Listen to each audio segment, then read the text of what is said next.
2004 Honda Civic with a 1.7 liter 4-cylinder.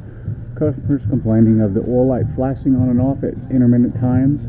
It's a very common issue on these Hondas. The oil pressure switch, I'm going to show you how to change it today. Anyways, if you have subscribed to my channel, please subscribe so I continue to make videos like this to make your life easier. Now you're going to have to get up under the car because it sits above the oil filter, and you're going to have to take the oil filter off to get access to it as well. It's probably a good time to do your oil change because I don't advise screwing on or screwing back on an old oil filter once you break the seal. Go ahead and take that bad boy off.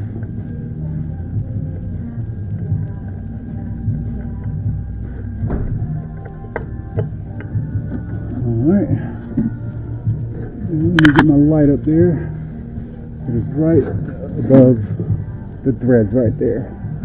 So peel your little boot back and it's probably going to break because it's all brittle from age. See it up there? Now we're going to unplug it. If you can't unplug it just by pulling on it, which sometimes you can, sometimes you can't, I'm going to take this little pry bar right here, see if I can just pop it off.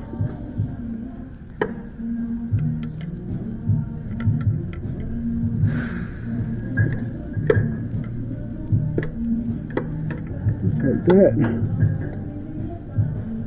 Alright. Like that. Sorry if I'm not getting this on camera good. It's in a tight spot.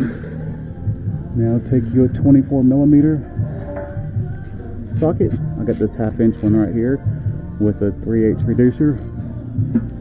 Go ahead and put that bad boy on the sensor. Let me set the socket on there first.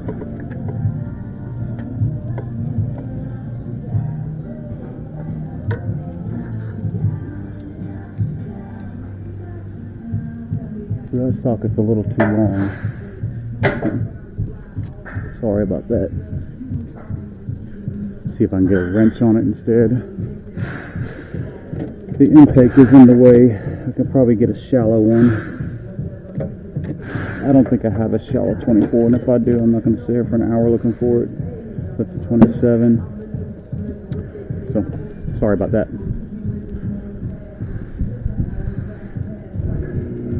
They make a special socket for these. It's an oil filter socket or oil filter or oil sending unit socket, which I do have, but it's long too, so it's going to do the same thing that socket was doing.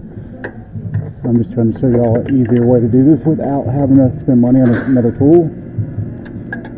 And this is working. I'm using the open end of my wrench. And normally I can get that socket on most of them, but this one sits pretty high up there, right below the intake, and the intake is kind of hitting that long socket, putting it at an angle. See if it's finger loose yet. Alright, now I can take it out with my hands. Spin that bad boy out. Grab your new one. Get up in there. Can't really show you this while I'm recording it. Just got to fill up there and get it started real good. Thread it down as far as you can until it stops. And once it stops, wrench it in a few more turns. Now it's up to you. If you want to put thread locker tape on there, you can. Or thread tape, whatever you call it. Thread filling tape.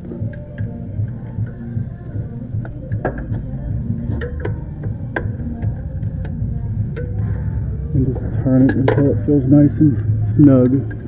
Nothing crazy, because you will break it if you get too crazy with it.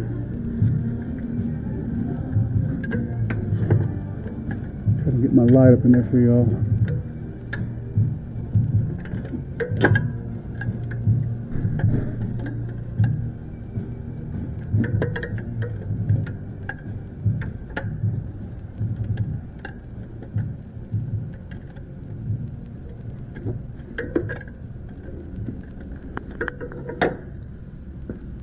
Get your arms tired.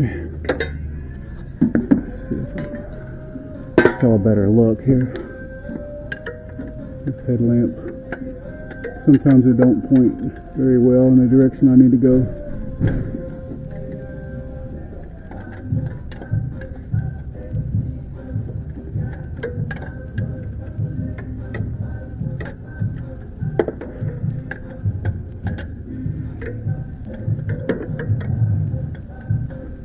Alright.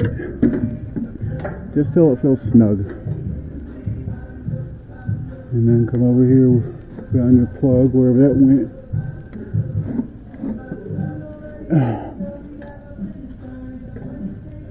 Plug it back in until you feel it click. Screw your filter back on.